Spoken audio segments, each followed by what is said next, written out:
नमस्कार, मैं आपके साथ आयुष चतुरांश और हमारी इस खास पेशकश सिटी का सरताज कौन में आप सभी का स्वागत है। निकाय चुनाव के पहले चरण के मतदान के बाद पार्टियां दूसरे चरण के मतदान के लिए चुनाव प्रचार को और तेज कर चुकी हैं और जैसे जैसे मतदान की तारीख नजदीक आ रही है वैसे वैसे सियासी गलियारों में हलचल और ज्यादा तेज हो गई है। सभी राजनीतिक दलों ने अपनी अपनी कमर कस ली है, लिहाजा सियासी समीकरण भी अब बदले हुए नजर आ रहे हैं। अब यूपी नगर निकाय चुनाव के अगर हम दूसरे चरण के मतदान की बात करें तो 11 मई को 38 जिलों में यह होना है। 13 मई को दोनों चरण के मतदान के नतीजे भी आ जाएंगे। दूसरे चरण के लिए हर पार्टी अपना पूरा दमखम लगा रही है। यूपी में निकाय चुनाव के दूसरे चरण में गाजियाबाद, मेरठ, अलीगढ़, शाहजहांपुर, बरेली, कानपुर नगर और अयोध्या नगर निगम में चुनाव होना है। निकाय चुनाव के दूसरे चरण में यूपी के 38 जिले हैं जहां पर वोटिंग होगी। इसमें 7 नगर निगम में महापौर के पद पर 90 उम्मीदवार मैदान में हैं। नगर पालिका परिषद के अध्यक्ष पदों में कुल 1150 उम्मीदवार चुनावी मैदान में हैं। वहीं नगर पालिका परिषद के सदस्यों की अगर हम बात करें तो ये 14,313 है जो उम्मीदवार मैदान में हैं। नगर पंचायत अध्यक्षों के पद के लिए 3,492 प्रत्याशी हैं। नगर पंचायत सदस्यों की अगर हम बात करें तो ये 42,575 हैं। बात करें अगर हम दूसरे चरण के जिलों की तो ये जिले हैं मेरठ, हापुड़, गौतम बुद्ध नगर, गाजियाबाद, बागपत, बुलंदशहर, बदायूं, शाहजहांपुर, बरेली, पीलीभीत, हाथरस, कासगंज, एटा, अलीगढ़, कानपुर, फर्रुखाबाद, इटावा, कन्नौज, औरैया, कानपुर देहात, हमीरपुर, चित्रकूट, महोबा, बांदा, अयोध्या, सुल्तानपुर, अंबेडकर नगर, बाराबंकी, अमेठी, बस्ती, संत कबीर नगर, सिद्धार्थनगर, आजमगढ़, मऊ, बलिया, सोनभद्र, भदोही, मिर्जापुर, ये सभी वो जिले हैं जहां पर 11 मई को मतदान होगा। अब बात करें अगर हम 7 नगर निगम की जहां पर महापौर पद के लिए चुनाव होने वाला है और इसमें आज हम बात पीलीभीत जिले की करेंगे। अब पीलीभीत जिले में 3 नगर पालिकाएं हैं जहां पर 7 नगर पंचायत में अध्यक्ष पदों के उम्मीदवारों की तस्वीरें साफ हैं। पूरे जिले में 26 लोगों ने अपने पर्चे भी वापस लिए हैं और इनमें अब 3 नगर पालिकाओं में और 7 नगर पंचायतों के अध्यक्ष पद के लिए कुल 113 प्रत्याशी चुनावी मैदान में हैं। पीलीभीत नगर पालिका से 11 उम्मीदवार हैं। प्रमुख रूप से बिलसंडा नगर पंचायत से कांग्रेस प्रत्याशी ने अपना नाम वापस ले लिया है। अब निकाय चुनाव में कई पार्टियों से टिकट की घोषणा के बाद कई ऐसे लोगों को झटका भी लगा था जो अपना टिकट पक्का मानकर चल रहे थे। ऐसे में कई लोगों ने बागी होते हुए नामांकन करवा दिया था। इसमें भाजपा और सपा के प्रत्याशी भी शामिल थे। इन लोगों ने नामांकन के बाद इन लोगों को मनाने का दौर भी शुरू किया जो कि अंतिम समय तक जारी रहा। तो ऐसे में कहीं कामयाबी मिली है तो कहीं बागी मानने को तैयार नहीं हुए हैं। अब अध्यक्ष पद के प्रत्याशियों की संख्या घटकर 7 हो चुकी है। वहीं सदस्य पद की अगर हम बात करें तो पिछले चुनाव में 121 प्रत्याशी मैदान में थे। इस चुनाव में 126 हैं। अध्यक्ष पद पर कम प्रत्याशी होने से यह चुनाव और रोचक मोड़ पर पहुंच गया है। तो अब संभावना यह जताई जा रही है कि निर्दलीय प्रत्याशी के रूप में अध्यक्ष और सदस्य पद के लिए मैदान में उतरे लोग बड़ी पार्टियों के समीकरणों को बिगाड़ सकते हैं, क्योंकि प्रमुख दल के दिग्गज नेता पार्टी के वोट बैंक को इधर से उधर जाने के रोकने के लिए प्रयास लगातार कर रहे हैं।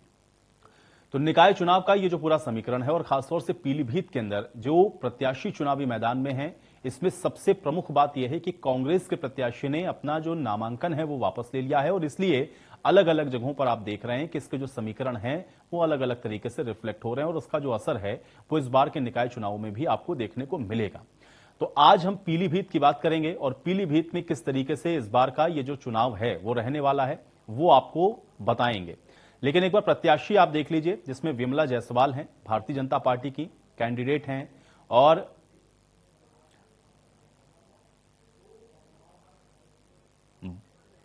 बरेली की भी अगर हम बात करें तो यहां पर भी डॉक्टर उमेश गौतम जो कि भारतीय जनता पार्टी के कैंडिडेट हैं, डॉक्टर आईएस तोमर जो कि समाजवादी पार्टी के कैंडिडेट हैं, डॉक्टर केबी त्रिपाठी कांग्रेस पार्टी से हैं और मोहम्मद यूसुफ बहुजन समाज पार्टी से कैंडिडेट हैं। तो ये बरेली का भी निकाय चुनाव का समीकरण आपको तो ये बरेली का समीकरण हमने आपको बताया और इसी तरह से अलग अलग जगहों पर भी आप देख रहे हैं चूंकि 38 जिले हैं और यहां पर भी 7 नगर निगम क्षेत्र हैं जहां पर ये जो चुनाव है वो द्वितीय फेज में होना है, सेकंड फेज में। और अब बदायूं की हम बात करेंगे और बदायूं के सीट के अगर मुकाबले को आप देखें तो यहां सपा और भाजपा मुकाबले में है। बसपा समीकरण बिगाड़ने के लिए तैयार है और बात अगर यहां पर हम उझानी नगर पालिका परिषद की करें तो यहां पर 52,844 मतदाता हैं। यहां सभी समुदाय और जातियों के लोग रहते हैं, लेकिन किसी एक समुदाय के कुल वोटों पर अगर हम यहां पर गौर करें तो मुस्लिम वोट करीब 18,000 यहां पर बताए जा रहे हैं। बदायूं की उझानी नगर पालिका सीट पर इस बार मुकाबला बहुत रोचक होने वाला है। सीधे तौर पर तो लड़ाई बीजेपी और सपा के बीच में है, लेकिन बसपा दोनों में से किसी भी दल के प्रत्याशी के समीकरण को पूरी तरह से बिगाड़ सकती है और इसलिए यह चुनाव बहुत दिलचस्प है बदायूं के अंदर। और इसकी मुख्य वजह है मुस्लिम वोट। बसपा के प्रत्याशी के रूप में मुस्लिम चेहरा सामने आ गया है। सपा अगर वैश्य वर्ग के प्रत्याशी पर दांव खेल रही है तो फिर बीजेपी के चुनावी समीकरण को यह और बिगाड़ेगी, क्योंकि साल 1911 में सुपर सीट के साथ अस्तित्व में आई उझानी नगर पालिका परिषद में इस वक्त 52,844 मतदाता हैं। यहां सभी समुदाय और जातियों के लोग इस नगर पालिका में रहते हैं, लेकिन किसी एक समुदाय के कुल वोटों पर अगर आप गौर करेंगे तो मुस्लिम वोट करीब यहां पर 18,000 बताए जाते हैं और इसलिए यह डिसाइसिव है। अब पिछले कुछ दिनों से जो तस्वीर दिख रही है उसके अनुसार बीजेपी और सपा से वैश्य समुदाय से ही प्रत्याशी होने वाला है और ऐसा पिछले चुनाव में भी हो चुका है, लेकिन तब पूनम अग्रवाल सपा से लड़ी थी और उन्हें मुस्लिम समुदाय का सर्वाधिक वोट भी मिला था। अब पिछले चुनाव में किसी भी प्रमुख दल ने मुस्लिम प्रत्याशी को मैदान में नहीं उतारा था। वर्ष 2012 के चुनाव में बसपा ने डॉक्टर नईमुद्दीन की पत्नी रानी शबा को प्रत्याशी बनाया था और करीब 5700 वोट उनको मिले थे। तो 2 दशक की राजनीति में बसपा से रानी शबा ने ही सर्वाधिक वोट अभी तक यहां पर पाए हैं।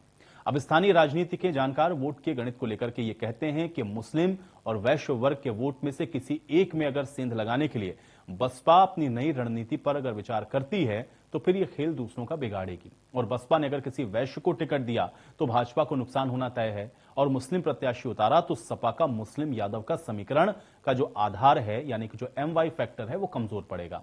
अब चुनावी गणित को साधने के लिए भाजपा और सपा की ओर से नए विकल्पों पर गौर भी किया जा सकता है। दोनों ही दल छोटे छोटे थोक वाले वोट बैंक को अपनी ओर करने के लिए कोई कसर नहीं छोड़ेंगे और बसपा प्रत्याशी वैश्य या फिर मुस्लिम में से कोई एक ही उम्मीदवार ऐसा होगा जिसको चुनावी मैदान में उतारेगा, लेकिन मुख्य मुकाबला सपा और भाजपा के ही बीच में होने वाला है। तो नागरिकों को मूलभूत सुविधाएं मुहैया कराने में उझानी नगर पालिका परिषद ने जो कार्य किए हैं वो अन्य के मुकाबले काफी अच्छे हैं। इसमें कई ऐसी चीजें हैं जो कि इस बार यहां के लिए कई बड़े विषय भी बने हैं, जिसमें स्टेशन रोड समेत कुछ एक इलाके की जो सड़कें हैं वो गड्ढा मुक्त नहीं हुई हैं। मुख्य बाजार की सड़क चमकदार है, जो अतिक्रमण है वो उसकी सूरत को बिगाड़ता है। पालिका समेत प्रशासनिक अफसर अतिक्रमण से नागरिकों को हो रही दिक्कतों के बारे में जानते हैं, लेकिन कार्रवाई शुरू होने के बाद भी बाजार को अतिक्रमण मुक्त कराने की कोशिशें नहीं हो सकी हैं। कई दुकानदार अतिक्रमण हटवाने की आवाज भी उठा चुके हैं। नई कॉलोनियों में पानी, सड़कों का अभाव, करीब 1 दशक में आवासीय इलाकों की संख्या यहां पर बढ़ रही है लेकिन बरकरार है। गौतमपुरी मोहल्ले में अंबेडकर चौराहे के पास सहसवान रोड पर नई बस्ती विकसित हो चुकी है। अहीर टोला में भी संजरपुर रोड और मिहोना मोड़ के आसपास का इलाका सुविधाओं के लिए तरस रहा है और इसी तरह से गंज शहीदा की भी नई बस्ती, सरौरा के पीछे का इलाका लोगों के लिए पेयजल और सड़कों के लिए मुसीबत है। अब रामलीला नगला के लोग भी खासकर बारिश के दिनों में नाले के उबाल से परेशान होते हैं, तो फिर नवसृजित कॉलोनियों में पथ प्रकाश की व्यवस्था भी अभी तक नहीं शुरू हो पाई है और ये लोकल या आप कह सकते हैं स्थानीय मुद्दे ऐसे हैं जो कि इस बार के इस चुनाव में और ज्यादा आपको दिख रहा है कि बदायूं के अंदर कम से कम उझीना की जो सीट है उसमें ये प्रभाव अपना डाल सकते हैं। तो बदायूं, पीलीभीत दोनों जगह के पूरे सियासी समीकरण हमने आपको इसलिए विस्तार पूर्वक बताए क्योंकि आप समझिए कि ये चुनाव क्यों इतना दिलचस्प होने वाला है। और ये जो चुनाव है ये इसलिए भी बड़ा महत्वपूर्ण है क्योंकि सभी जगहों पर आप देख रहे हैं कि जो समीकरण हैं वो बहुत ज्यादा दिलचस्प हैं और चूंकि ये निकाय का चुनाव है इसलिए निकाय के अंदर जो तमाम सुविधाएं या फिर बेसिक कम्युनिटीज जिसकी बात होती है उस पर भी चर्चा होती है, लेकिन उन सब के तरफ जो पार्टियां सियासी गणित लगा रही हैं उसमें जनता किसके साथ जा रही है ये आज हम समझने की कोशिश करेंगे।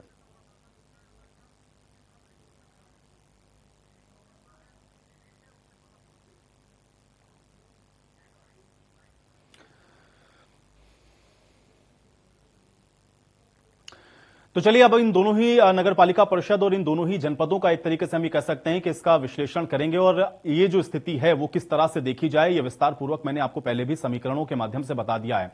तो 2 सहयोगी मेरे साथ जुड़ चुके हैं, इसके अलावा मनोज मिश्रा जी हमारे साथ जुड़े हुए वरिष्ठ पत्रकार हैं। मनोज जी आपका स्वागत है इस चर्चा में, लेकिन उसके पहले विभव मैं आपके पास आऊंगा। जरा एक बार हमारे दर्शकों को बताएं पीलीभीत का इस बार का ये जो पूरा सियासी समीकरण है या ये जो पूरा निकाय चुनाव है उसमें किन बातों की चर्चा है, ग्राउंड पर इस समय क्या है, विभव अपडेट करें। जी, चित्रांश आपको बता दें कि पीलीभीत में पिछले पंचवर्षीय में 6 नगर पंचायत और 3 नगर पालिका थी, जो बढ़ के इस बार एक नव सृजित नगर पंचायत बनाई गई है, 9वां पकड़िया। अब 7 हो गई, तो सब कुल मिला के 3 नगर पालिका और 7 नगर पंचायत है।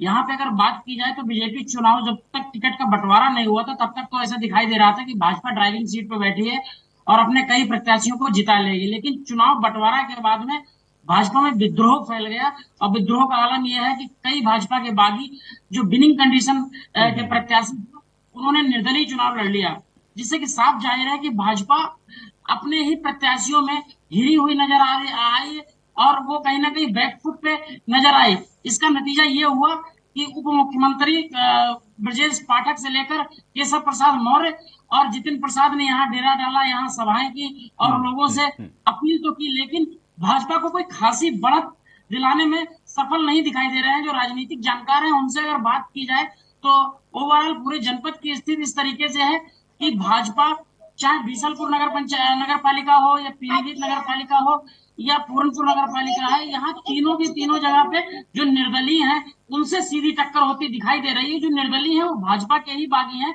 उनसे चाहे सपा की टक्कर हो या बसपा की टक्कर हो, वो होते हुए दिखाई दे रही है।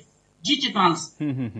चलिए, कुलदीप भी हमारे साथ बदायूं से जुड़ गए हैं। कुलदीप का भी रुख कर लेते हैं। कुलदीप, अगर आपको मेरी आवाज मिल रही हो तो जरा बताएं, बदायूं का समीकरण क्या कह रहा है? और क्योंकि हम लोग उजीना के बारे में अभी चर्चा कर रहे थे, तो वहां तो बड़ा ही दिलचस्प इस समय जो गणित है वो नजर आ रहा था। क्या ये सारी चीजें ग्राउंड पर वहां पर काम कर रही हैं, या ग्राउंड पर अभी क्या है वहां पर बदायूं में? इसको अपडेट कर दें।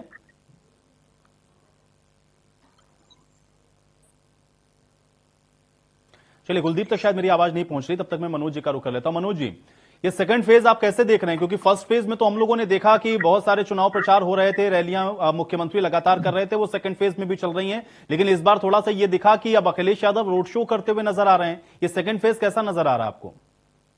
देखिए, बड़ी सीधी सी बात है कि अखिलेश जी अगर शायद यही काम, यही मेहनत पहले फेज के चुनाव में कर ली होती तो उनके प्रत्याशियों को उत्साह, और यह हो सकता है कि मुख्य विपक्षी के रूप में बेहतर परिणाम आता है। लेकिन आपने दो सवाल अभी किए, एक बदायूं का, एक पीलीभीत का। देखिए, दरअसल स्थानीय समस्याओं के साथ साथ अब इन दोनों जगहों पर, खासकर पीलीभीत में, स्थानीय समस्या वहां पर मौजूदा पार्टी के प्रत्याशी। कारण ये था कि जब 1, 2, 3 की सीरीज में, अभी जैसा जिक्र कर रहे थे, सारी पार्टियां तीन तीन प्रत्याशियों को फिल्टर करके किसी न किसी एक का चयन करती हैं। लेकिन चूंकि भाजपा सत्ता में है और पीलीभीत को लेकर के उनके कई मंत्री, कई विधायक हैं, कई वहां के स्थानीय सांसद भी, सबकी अपनी साख होती है कि अगर हमारा चेयरमैन होगा, अगर नगर पंचायत में हमारा कब्जा होगा, तो कल को विधानसभा या लोकसभा में हमको उसका लाभ मिलेगा। लेकिन वहां जस्ट उल्टा दिख रहा है। वहां के स्थानीय प्रत्याशियों का विरोध उन्हीं के पार्टी की बागी नेता करते हैं। रही बात जो बदायूं का भी आप जिक्र कर रहे थे, आपका मेन जो सवाल था कि अखिलेश यादव जो दूसरे फेज के चुनाव में रोड शो कर रहे हैं, लोग बीच में जा रहे हैं। देखिए, चुनाव भारतीय जनता पार्टी स्थानीय स्तर के चुनाव को भी वो उसी तरीके से लड़ती है जैसे वो सरकारें बना रहे और बदलने जा रहे हैं। आप मुख्य विपक्षी हैं तो आपको प्रत्युत्तर भी उसी तरीके से तैयार रखना पड़ेगा। देर आए दुरुस्त आए, मैं स्वागत इसलिए करूंगा कि कांग्रेस को नहीं और मनोज जी, मायावती, लेकिन मतलब क्योंकि जब हम बसपा। लोग 2024 के पहले देखते हैं ये सारे भी चुनाव, क्योंकि आप भी कह रहे हैं, विपक्षी पार्टियां भी कहती हैं, अखिलेश यादव तो खुद कहते हैं कि ऑलवेज चुनावी मोड में रहती भारतीय जनता पार्टी है। लेकिन ऐसी पार्टी के अगर आप प्रतिद्वंदी के तौर पर हैं, तो फिर ये शिथिलता क्यों नजर आती है? और क्या एक मोमेंटम जो बनेगा, चूंकि भले ही निकाय का दरअसल चुनाव है, लेकिन मोमेंटम तो बन जाएगा अगर आप जीत रहे हैं ज्यादा सीट पर, नहीं, तो ये हथियार पहले ही नहीं, क्यों डाल देते हैं? इसके पीछे के कारण क्या है मनोज जी? देखिए, दो चीजें इसका बड़ा लाभ मिलता है, मैं बताऊं आपको। स्थानीय तौर पे जब आपके कार्यकर्ता या जब आपकी सीटें होंगी तो काम की बातें और लोगों की तक रीच आपकी होगी।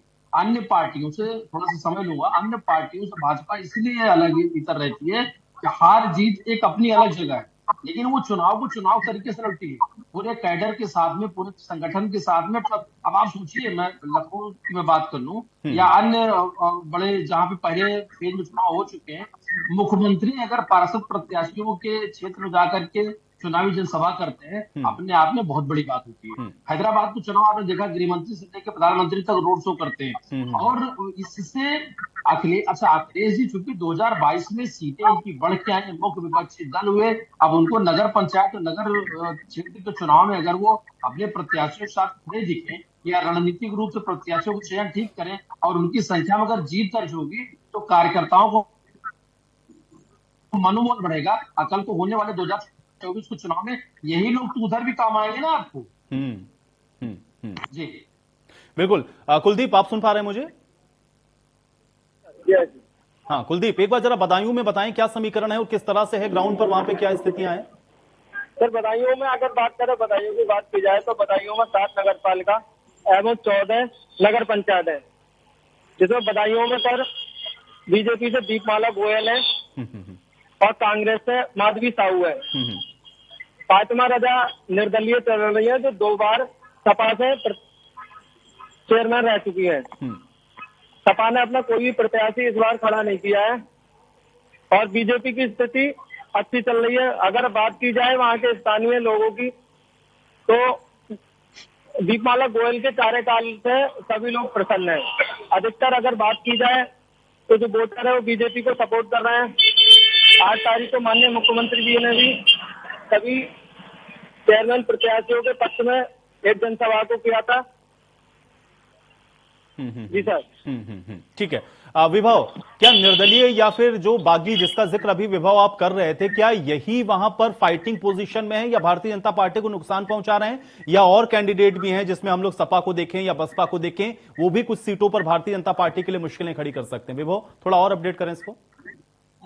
जी चित्रांश, आपको बता दें चूंकि पीलीभीत में जो मुकाबला है सभी सीटों पे त्रिकोणीय मुकाबला है। यहाँ पर सबसे ज्यादा जो दिक्कत हो रही है वो सपा के बागी और भाजपा के बागियों में, बागी जो है वो इन पार्टियों का खेल बिगाड़ रहे हैं, जो कि मुकाबला 3 ही पार्टियों के बीच में, सपा भाजपा, 2 पार्टियों के बीच में सपा और भाजपा।